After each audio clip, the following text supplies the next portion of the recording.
네, 지난 시간에 이어서 문제 3, 4번 파트를 해보도록 하겠습니다. 먼저 문제 3번 파트 결산.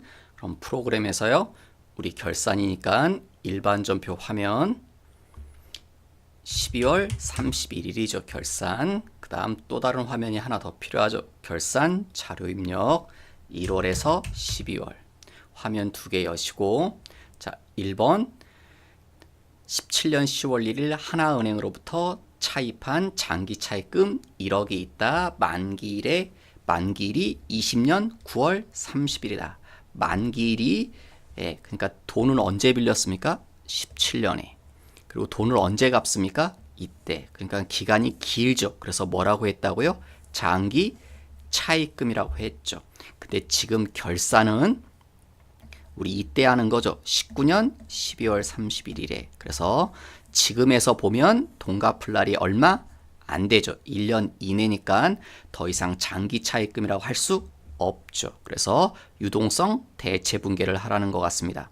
그러면 장기 차입금을 감소시키고, 그래서 장기 차입금은 부채니까 대변에 있었겠죠. 그래서 차변 가서 장기 차입금을 제거시키고, 그때 쓰는 이름이 뭡니까? 장기 차입금하고 연관돼서 계정 과목에 하나 떠오르셔야죠. 유동성 장기 부채 1억. 이런 분계를 하라는 거네요.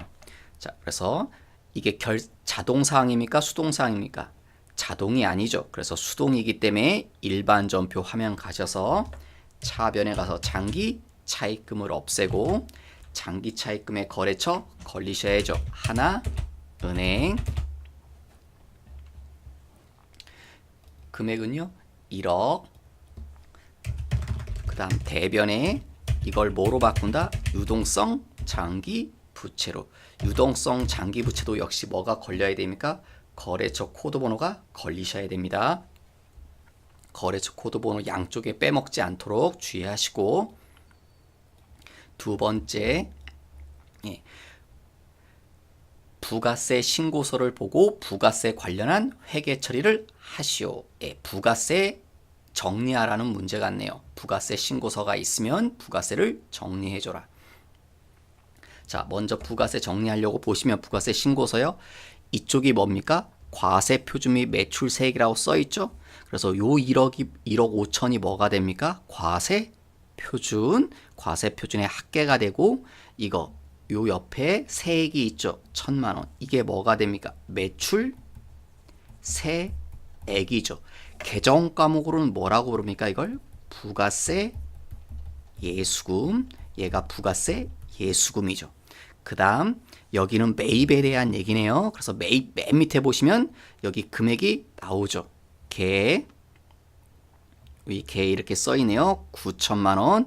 그랬더니 여기 옆에도 이렇게 있습니다. 그럼 뭡니까? 이건 매입세액이죠. 매입에 대한 부가세, 매입세액. 계정 과목으로는 뭐라고 부릅니까? 부가세 대급금이라고 하죠.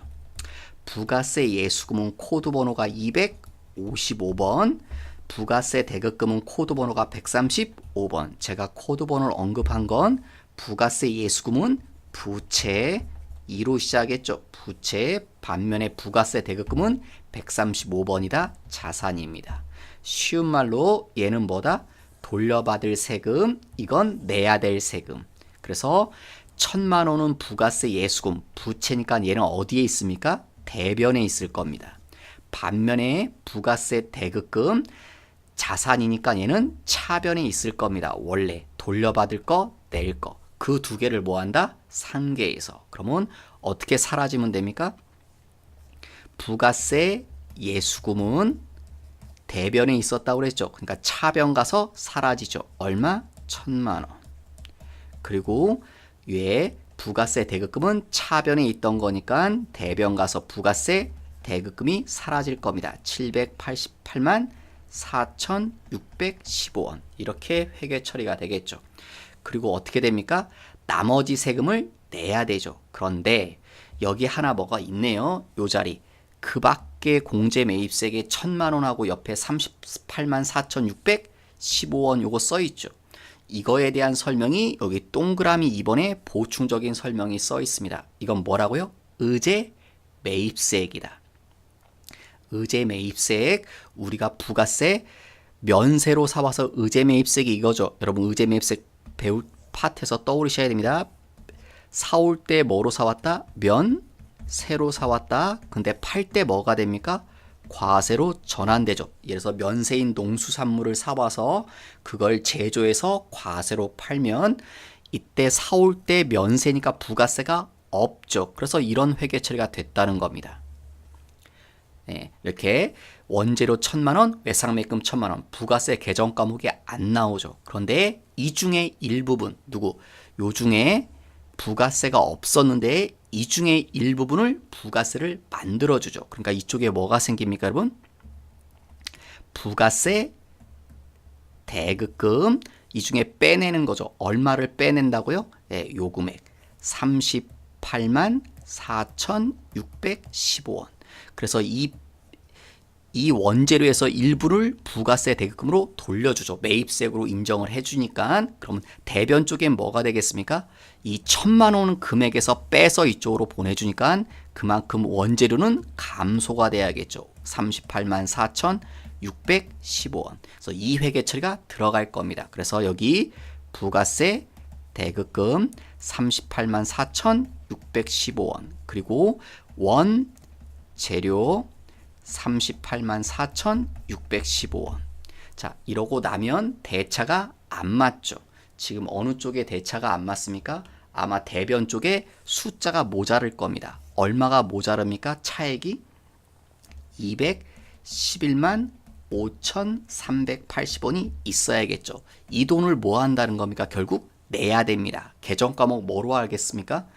미지급금이라고 하시는 분도 있고 미지급 세금을 쓰시는 분도 있거든요. 근데 여기 마지막에 알려줬죠. 얘를 뭐로 해라?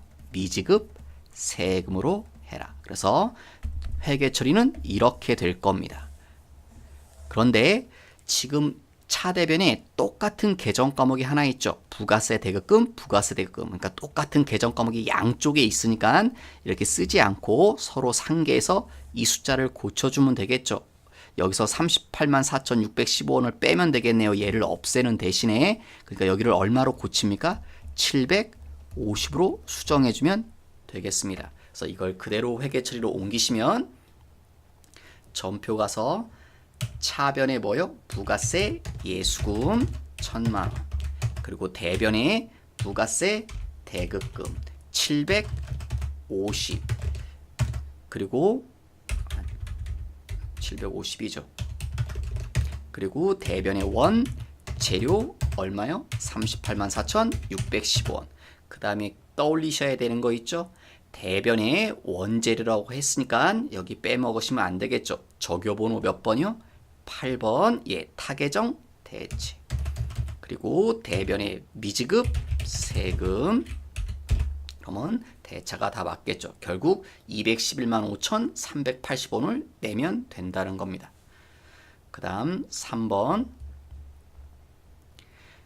네, 임차하고 있다. 그래서 임차료의 월세액이죠. 계약 시 전액을 선급하였다. 다음에 임대차 계약서 및 기장 데이터를 참고해서 회계 처리하시오.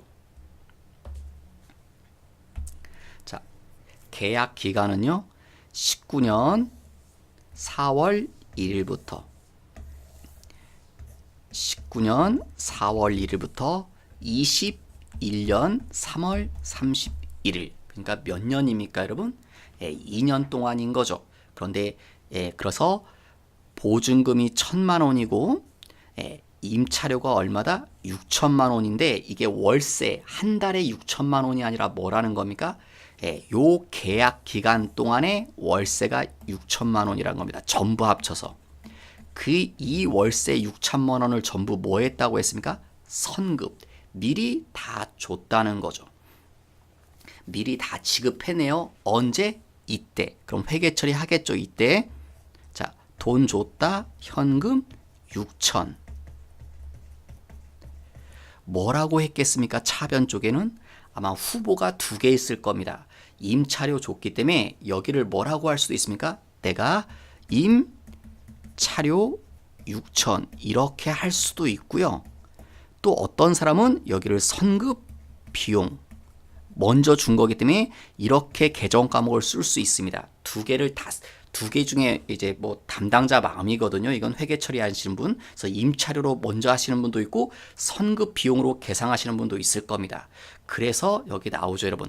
근데 이때 그래서 뭐라고 계정 과목을 선택했는지 그걸 뭐 하라는 겁니까? 참조. 여러분이 알아서 찾으라는 거죠. 그죠?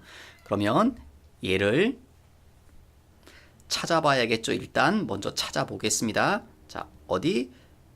우리 데이터 가서 어디로 가보면 될까요, 여러분? 네, 매입, 매출, 전표 입력에 한번 가볼게요. 몇 월 달에? 4월 달.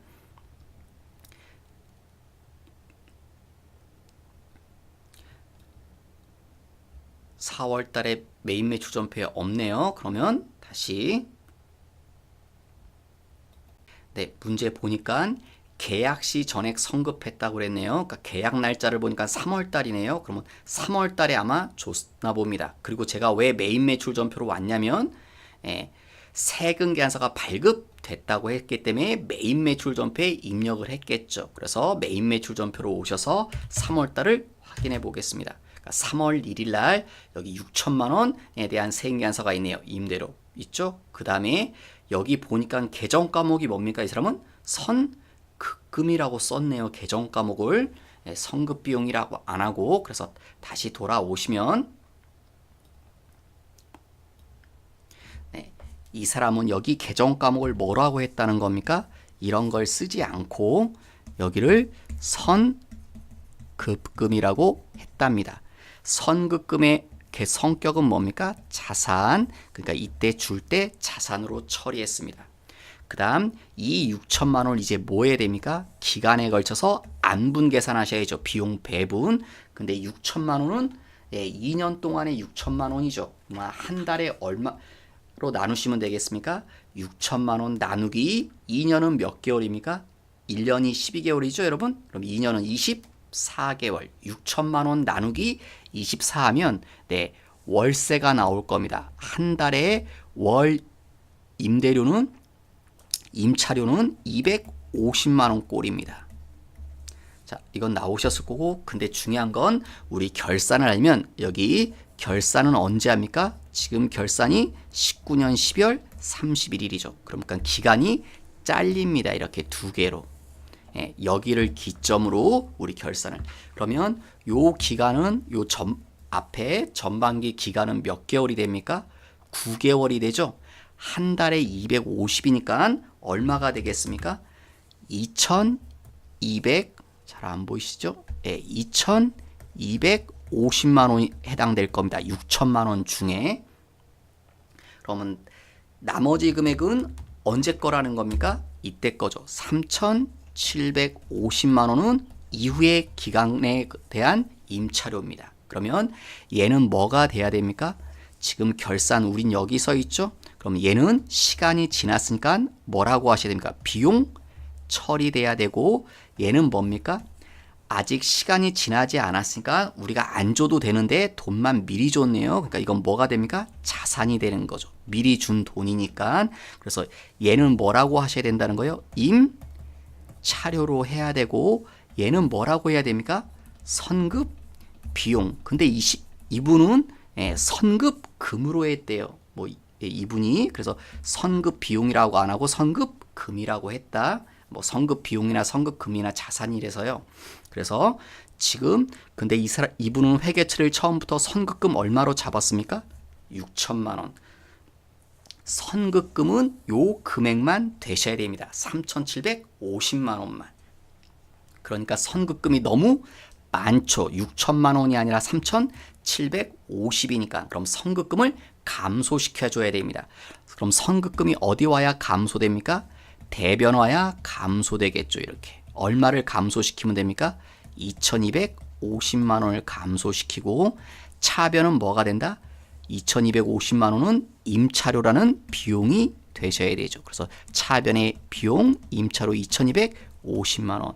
이런 식으로 회계 처리가 되셔야 될 것 같습니다. 그럼 다시 가서 일반 전표에 가서 하셔야겠죠. 수동이니까.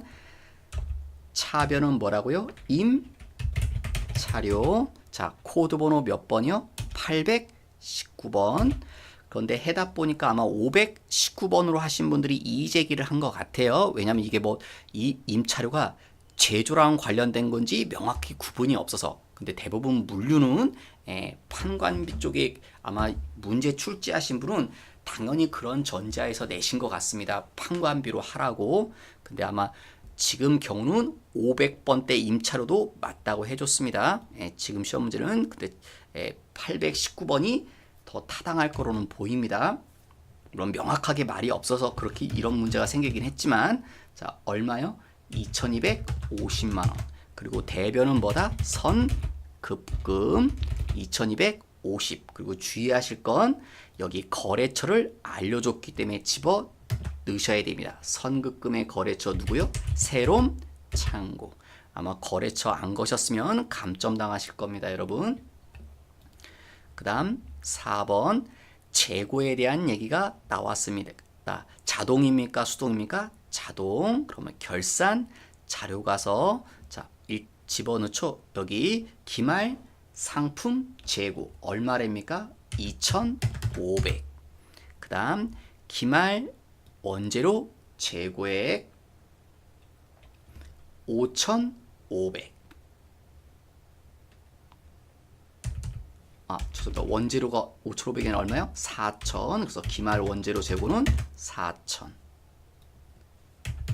박스 맨 마지막에 있죠. 그 다음 조금 더 내려오셔야겠죠. 여기 기말 제공품 재고, 기말 제공품 재고는요 3,000.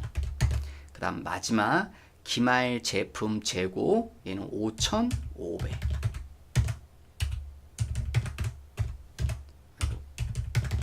5,500. 그런데 얘기가 하나 더 나와 있네요. 뭐가 더 나와 있습니까, 여러분? 여기 상품에 더 하나는 얘기가 나와 있는 것 같습니다. 재고자산 장부 금액은 상품은 2,500인데 재고자산의 시가, 순 실현 가능가액은 2,000이라고. 그리고 여기 무슨 표현이 나오죠? 저가법, 이런 말이 나오네요. 그러니까 저가법으로 평가를 해야 된다는 거 암시를 해주고 있습니다, 여러분. 자, 저가법이 뭡니까? 저가법이란 잠시 정리를 하시면, 저가법은 재고 자산은 저가법으로 평가하게 돼 있죠. 재고 자산에 대해선 저가법은 취득 원가하고 누구요? 기말 시가. 둘이 비교해서 둘 중 무슨 금액? 낮은 금액으로 표현하라는 거죠. 지금 다른 애들은 나와 있지 않죠. 여기 시가를 알려주지 않네요. 자, 그러면 상품은요. 여기 장부상 금액이 2,500이란 건 2,500에 사왔나 봐요. 그래서 장부에 2,500이라고 적었을 겁니다. 그런데 이게 기말의 시가가 얼마짜리가 됐대요? 2천만 원짜리가 됐습니다. 그러니까 떨어진 거죠. 2,500에 사왔는데 2,000이 됐으니까. 그럼 저가법이라면 뭐로 표현해야 된다고요? 2천만 원으로 표현해야 됩니다. 그죠? 둘 중 낮은 금액으로 표현하니까. 그러면 떨어졌죠. 그래서 뭐가 발생했다는 겁니까? 평가 손실이 얼마 떨어졌습니까? 500.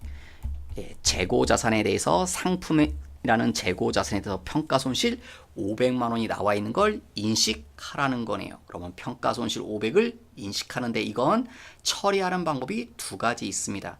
먼저 어떻게 처리하시는 방법이냐면 이게 더 쉬울 겁니다. 결산 자료 입력에서요. 여기 결산 자료 입력에서 우리 아까 맨 위로 올리시면 여기 기말 상품 재고에다 일단 2,500을 입력하셨죠. 그럼 그 위에 보면 여기 상품 평가 손실 자리 있죠. 여기다 평가 손실 금액이 얼마다? 500. 이렇게 쓰시는 방법이 하나 있고, 두 번째 방법은요. 여기다 쓰지 않고 여기다 적지 않습니다. 여기다 안 적고 일반 전표 가서 여러분이 직접 입력하셔도 됩니다. 대차분계를 어떻게 입력합니까? 차변은 평가 재고자산 평가 손실이라는 이름으로, 자, 재고자산 평가 손실 이렇게 얼마요? 500. 그리고 대변은요. 재고자산 평가 충당금 500 이렇게 회계 처리하셔도 됩니다. 단 이렇게 회계 처리 직접 하실 분들은 여기다 500만 원 입력하시면 안 됩니다. 그 다음 나는 회계 처리 이렇게 안 하겠다. 그러면 이런 식으로 입력을 하시면 안 되고 아예 처음부터 어디요? 여기다가 500만 원 입력하셔도 됩니다. 그러니까 어떻게 하든 결과는 동일한 거거든요. 똑같은 말이기 때문에. 근데 아마 처음에 했던 대로 일반 전표에 입력 안 하시고 여기다 입력하시는 게 아마 더 쉬웠을 것 같습니다. 그러니까 자동에서 할 수 있는 내용들은 자동으로 하시는 게 훨씬 편하실 겁니다, 여러분. 그래서 결산 문제가 더 이상 없네요. 없으면 어떻게 합니까? 이제 여기 결산자료 입력해서 뭐요? 전표 추가 반드시 눌러야 되죠. 예스. 그리고 나오시고 그 다음에 우리 뭐 순서 절차가 있지만 지금 이 시험 문제가 안 나와 있죠. 이익잉여금에 대한 얘기가 없는 것 같습니다. 이익잉여금. 그러니까 뭐 제조 손익 잉여금 재무상태표 이거 순서대로 안 하셔도 상관은 없을 것 같습니다. 이익잉여금에 대한 문제가 없어서. 그 다음 4번 파트로 가시면 원천 징수에 대한 얘기가 있습니다. 자, 원천 징수 쪽으로 가셔서 여기 원천 징수. 자, 1번 문제요. 뭐 하랬습니까? 사원 등록 및 수당 공제 후에 급여자료 입력. 그러면 일단 순서상 사원 등록을 먼저 하셔야겠네요. 그럼 여기 사원 등록 화면을 여셔서 자, 급여 내역이 나오는데 누구한테 급여 준다고 했습니까, 여러분? 윤서희 씨. 근데 우리 사원 등록에 가니까 윤서희 씨가 없죠. 그래서 등록을 하라고 하는 것 같습니다. 몇 번에 문제에서 알려줄 겁니다. 여기 있네요. 마지막 6번에. 그죠? 4번 500번. 그래서 500번. 이름은 윤서희. 주민번호도 알려줬죠, 여러분? 주민번호 73040110123455. 입사일도 17년 12월 1일. 내국인, 외국인은 나온 적 없습니다. 내지도 않을 거고.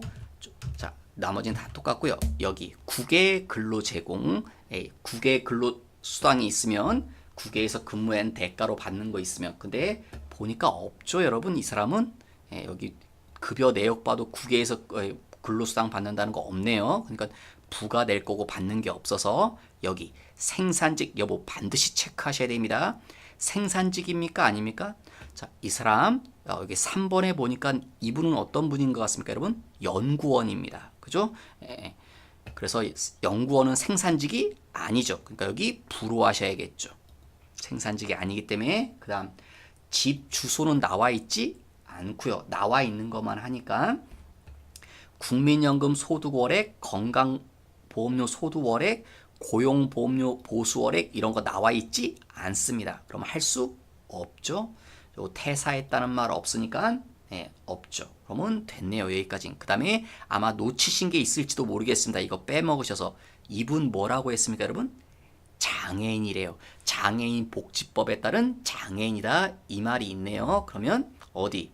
여기 부양가족 명세를 눌러서 윤서희 씨 여기 장애인에 체크를 해줘야겠죠. 장애인 복지법에 따라. 그래서 1번 번호 고르는 거. 여기 빼먹으신 분들이 아마 있을 것 같습니다.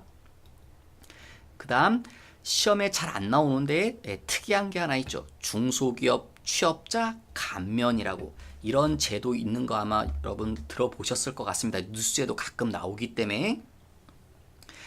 이거 참고로 이거 누구한테 적용해 줍니까? 중소기업에 취업하신 분들. 대표적인 사람이 누구 있습니까? 청년들. 청년이라 하면 누구 얘기합니까? 15살에서 34세 이하까지 이 사람들 중소기업에 취업하면 세금 깎아준답니다. 또 누구도 있냐면 고령자도 있습니다. 고령자는 60세 이상을 얘기합니다. 나이 드신 분들 취업하시면. 그 다음 장애인분들. 그 다음 또 누구도 있냐면 이런 분도 있습니다. 경력 단절 여성. 예, 이런 분들에 대해서 중소기업에 취업하시면 세금 혜택을 드립니다. 이분이 아마 중소기업 이거 적용받으신 이유는 뭐겠습니까? 이건 아니죠. 경력 단절 여성은 왜? 주민번호를 보니까 남자 같지 않습니까? 아니고 73년생이니까 고령자도 아니죠. 그리고 청년도 아닙니다. 네, 이분 누구라고 했습니까? 장애인. 그래서 장애인에 해당돼서 이런 제도의 적용을 받는 분이었나 봅니다. 그래서 이 감면을 해라. 감면 이제 물론 이 여러분들에 따라서 감면하는 비율이라든가 한도 금액도 있습니다. 여러분 무한정 해주는 것도 아니고. 근데 우리 뭐 시험은 이런 거에 대해서 자세히 나오진 않을 겁니다. 혹시 궁금하신 분들은 별도로 한번 찾아보십시오. 인터넷 같은 데 보면 많이들 소개되어 있어서 뭐 어려운 말 아니실 겁니다, 여러분. 자, 이걸 하랍니다. 그러면 자, 우리 화면상 어디 가야 되냐면 여기 추가 사항에 가셔서요. 추가 사항에 가시니까 여기 하단 쪽에 가시면 여기 11번에 중소기업 취업 감면 여부라고 돼 있을 겁니다. 이걸 하라는 겁니다. 자, 중소기업 취업 감면 여부 해당된다고 그랬죠? 감면 기간은 감면 기간 써 있죠, 여러분? 17년 12월 1일부터 2020년 12월 31일까지. 그죠? 감면율 알려줬죠? 몇 프로? 70% 해라. 그래서 여기다 적으시면 될 것 같습니다. 그 다음 여기 마지막에는 뭐 급여 입력, 연말 입력이 있는데 이분 뭐 대부분들은 뭐 특별한 말 없으면 급여 입력으로 하시면 됩니다. 급여 줄 때 연말 입력은요. 원래 이거 신고해야 되는데 신고 안 하고 나중에 연말에 한꺼번에 하시는 분들 얘기하고 있거든요. 근데 이제 뭐 특별한 말 없으면 다 1번 급여 입력으로 하시면 됩니다. 이런 경우는. 그리고 여기 아예 말이 안 나오죠. 그냥 내두셔도 상관없을 것 같고요. 그 다음 그러면 이분에 대해서 요 사원 등록에 대해서 나와 있는 거에 대해서는 다 한 것 같습니다. 그럼 이제 뭘 하냐면 여기 급여자로 입력으로 오셔서 급여를 입력하셔야 되는데 급여자로 입력에 오시면 습관적으로 이걸 누르십시오. 뭐요? 수당 공제. 반드시 여기 관련돼서 나올 겁니다. 그리고 문제도 써 있었죠. 우리 이건 다 했고 지금 수당 공제 등록을 하는 거죠. 이 수당 공제 등록의 핵심은 뭡니까? 명칭이 아닙니다. 여기 이제 앞에 과세냐 비과세냐 그게 중요하죠. 자, 먼저 뭐 있습니까? 기본급. 여러분 기본급은 과세입니까? 비과세입니까? 과세. 그 다음 식대는요. 과세입니까? 비과세입니까? 조건에 따라 달려있죠. 자, 그래서 여기 1번에 대해서 식대에 대한 얘기가 있네요. 별도로 식사는 제공하지 않는다. 그래서 뭡니까? 비과세. 그 다음 자가운전 보조금도 설명이 나오겠죠. 자, 본인 소유의 차량을 업무에 사용하고 있대요. 뭘 알려주고 이 말 써 있는 겁니까? 비과세라는 거. 그 다음 연구 보조비. 연구 보조비요? 이분 그래서 이 말이 있는 거죠.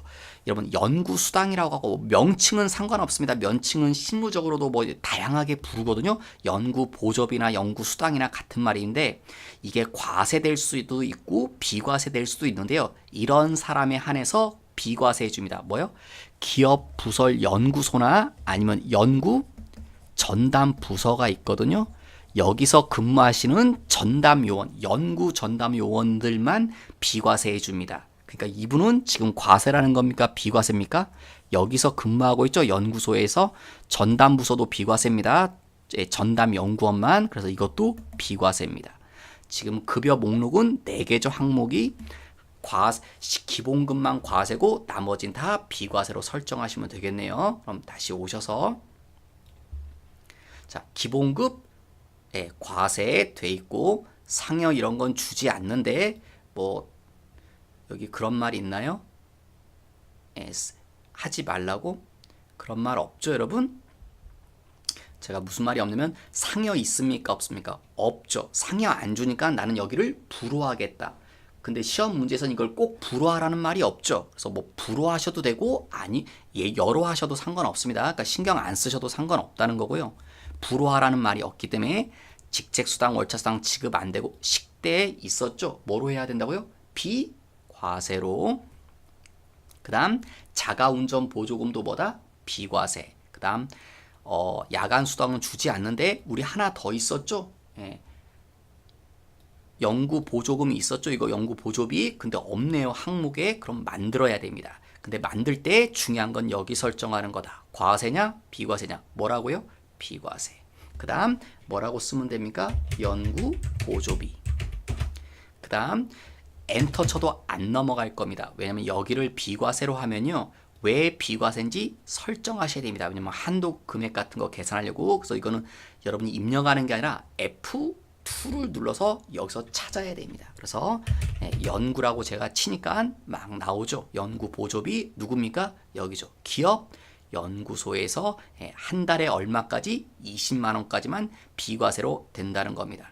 그래서 이걸 선택하시고 그 다음에 공제 항목 월급 줄 때 띄는 거 국민연금 건강 장기요양 고용보험료 4대 보험료라고 하는 것들 다 있죠. 그러니까 공제 항목은 만들 게 없습니다. 그럼 확인.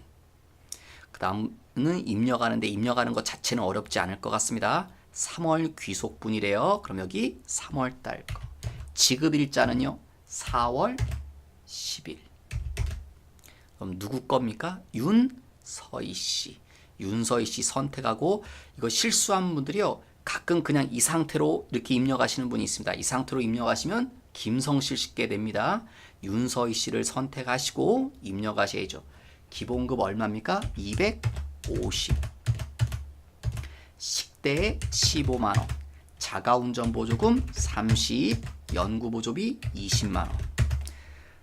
그럼 총 얼마 주는 겁니까? 315만 원. 근데 중요한 건 이거를 확인할 겁니다. 과세, 비과세.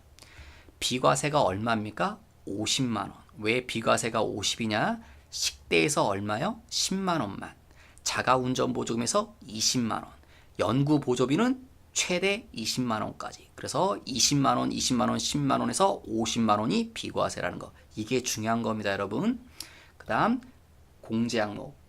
나와 있는 금액들 알려줬죠, 여러분. 그대로 국민연금은 119,250원, 건강보험 85,590원, 장기요양보험은 건강보험 제대로 입력하시면 그 요율대로 나오기 때문에 똑같을 거고요. 고용보험 17,220원. 소득세, 지방세는 써있지 않죠. 여기 써있지 않은데 여기 5번에 그런 얘기 나오죠. 자동으로 반영되는 금액으로 하라. 그래서 여기 있을 때 뜨죠. 이 뜨는 숫자 그냥 그대로 두시라는 겁니다. 간이세액표에서 컴퓨터가 자동으로 계산해 주거든요. 그대로 놔두시라는 소리입니다. 그럼 그대로 놔두시면 되겠죠. 그러면 급여자료 입력까지 다 끝나신 겁니다. 그럼 나오시면 1번 문제는 다 됐고요.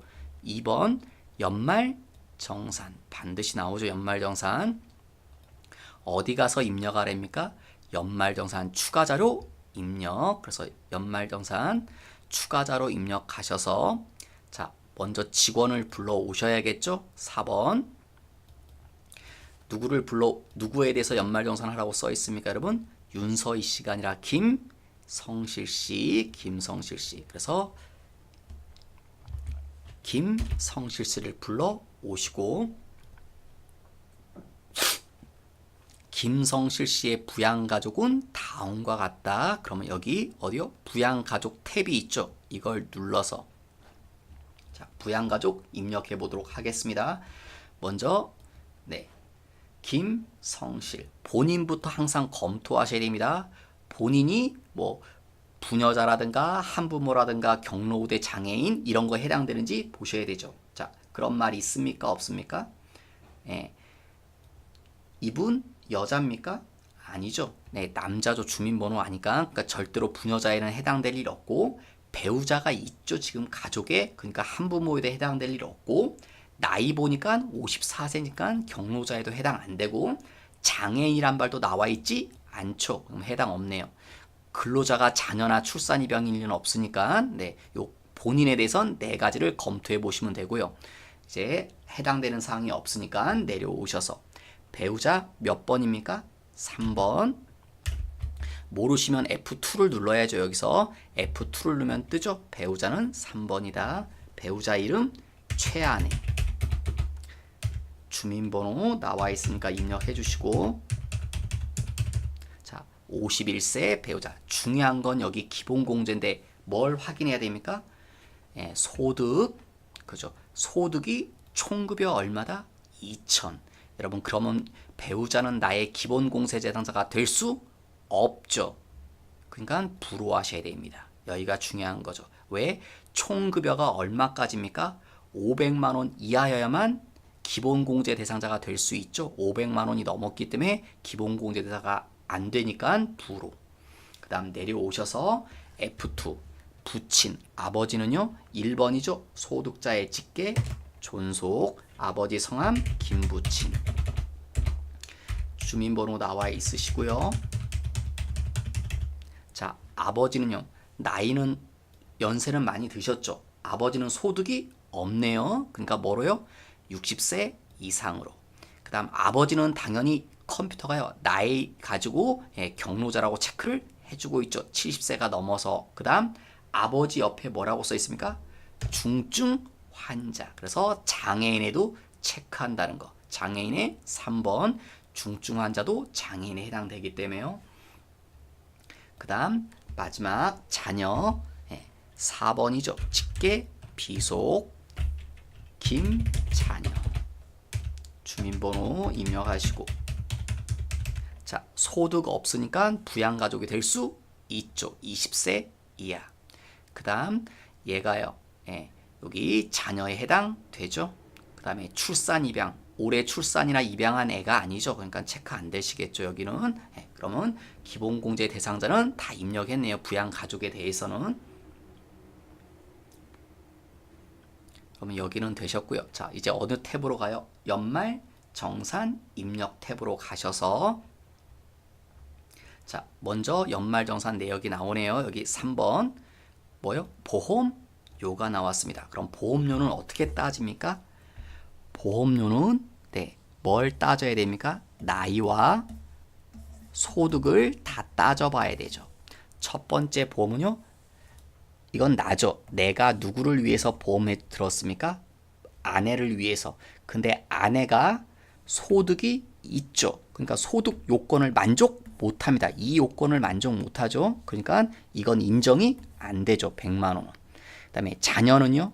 나이 어렸죠. 20살 이하이니까 만족했고 소득은요.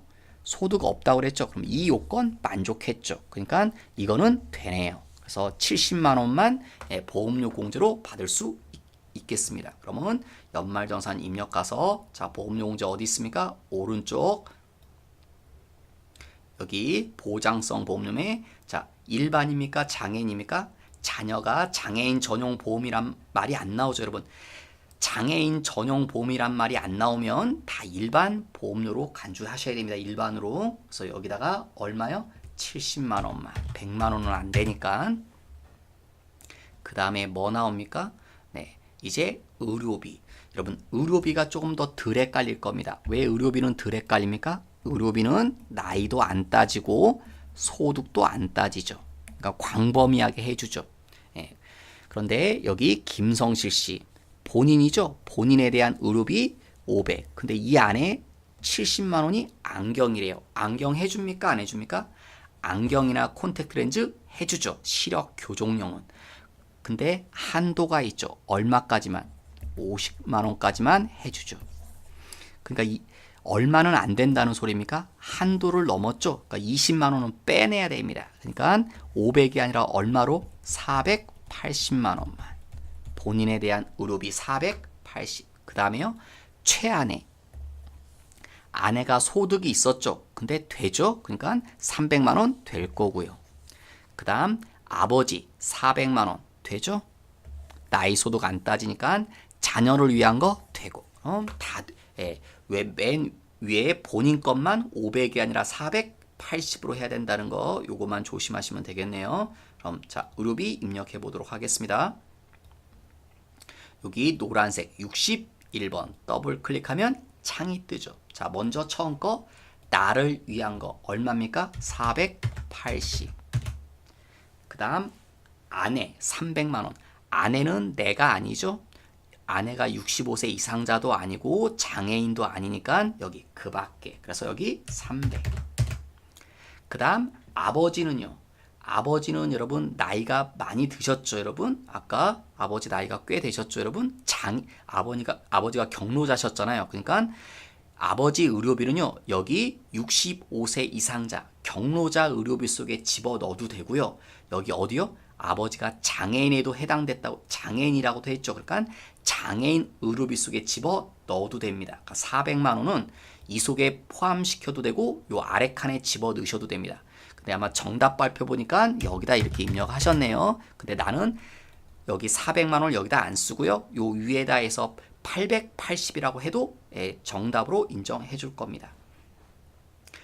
저는 그냥 해답에 있는 대로 여기 장애인에다 했습니다. 그 다음 마지막 100만 원 자녀 거 있죠? 자녀 여기에 해당 사항 없죠? 그 다음 자녀가 장애인도 아니니까 여기로 가야겠죠. 그래서 여기 얼마? 400. 100만 원이 더해지셔야 되니까 여기가 400만 원이 돼야겠네요. 그럼 의료비 다 입력하셨으니까 나오시고 마지막 뭐 있습니까? 교육비. 교육비는요. 자, 우리 똑같이 나이 따집니까? 안 따집니까? 나이는 따지지 않습니다. 그러니까 나이는 볼 필요 없고요. 대신 뭐는 확인해야 됩니까? 소득은 확인해야 됩니다. 소득 있는 사람에 대한 교육비는 인정되지 않죠.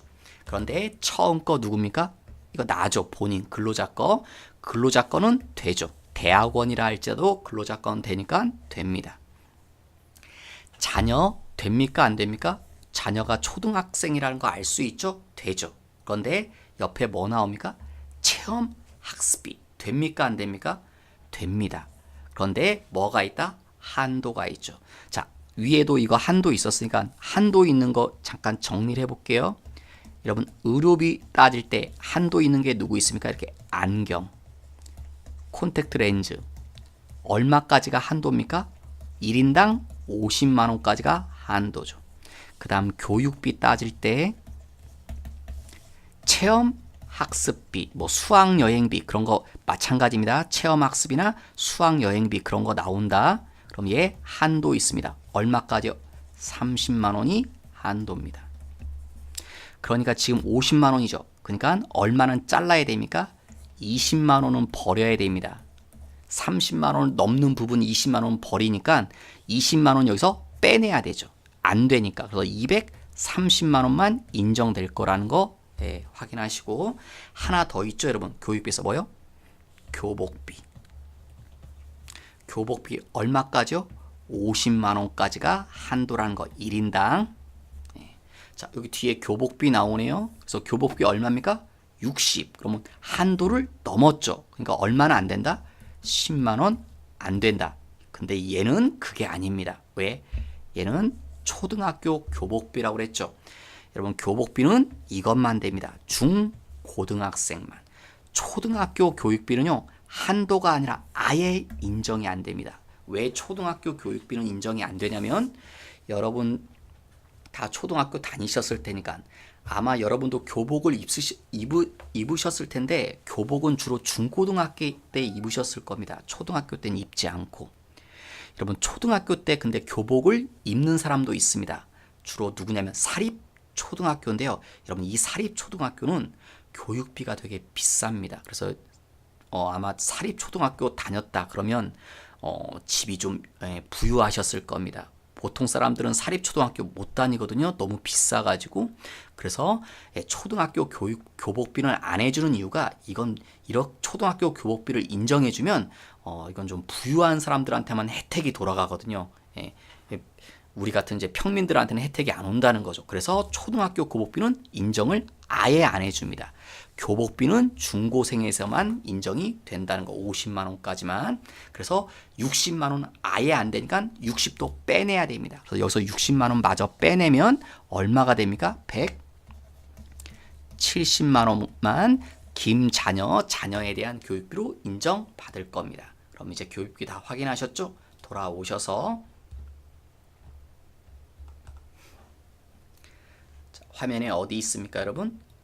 여기 조금 내리면 62번에 클릭하셔서 자 먼저 누구 거요? 처음 게 내 거죠. 본인 거 얼마요? 400 대학원 400 그 다음 자녀 거 중고생이죠. 요 자리 얼마요? 70만 원만 인정된다. 확인. 그 다음 더 이상 자료가 없죠 여러분. 연말정산에서 연말정산 이 상태에서 끝나시면 됩니다. 그리고 나오시면 됩니다. 가끔 이거 물어보시는 분이 있는데 예를 들어 보니까 연말에 나오시고 그 다음에 이거 해야 되냐 안 해야 되냐 저기 뭐 그것 때문에 얘기 나오시는데 여기 근로소득 원천징수 영수증 가시면 여기 오셔서 자 총괄 뭐 1월에 한번 여기 들어와 보시면 김성실에서 연말정산했기 때문에 내역이 뜨죠. 예, 내역이 뜨는데 여기 뜨셨을 때 요 마감을 눌러야 되냐 안 눌러야 되냐 물어보시는데 시험 볼 땐 이거 채점하지 않습니다. 요 마감은요 약간 좀 실무적인 겁니다. 실무적으로 이거 마감 이거 제출할 때 여기를 마감한 다음에 그 세무서에 제출해야 되거든요. 예, 그건 약간 실무적인 얘기고요. 시험 볼 땐 여기 와서 이거 마감 눌렀는지 안 눌렀는지 그건 따지지 않습니다, 여러분. 그러니까 안 하셔도 상관없습니다. 예, 그러니까 여기 들어오셔서 마감 키 안 눌러도 된다는 거. 예. 그래서 이번 시간은 여기서 마치고요. 다음 시간에 마지막으로 법인 조정에 대해서 다음 시간에 알아보도록 하겠습니다. 수고 많으셨습니다.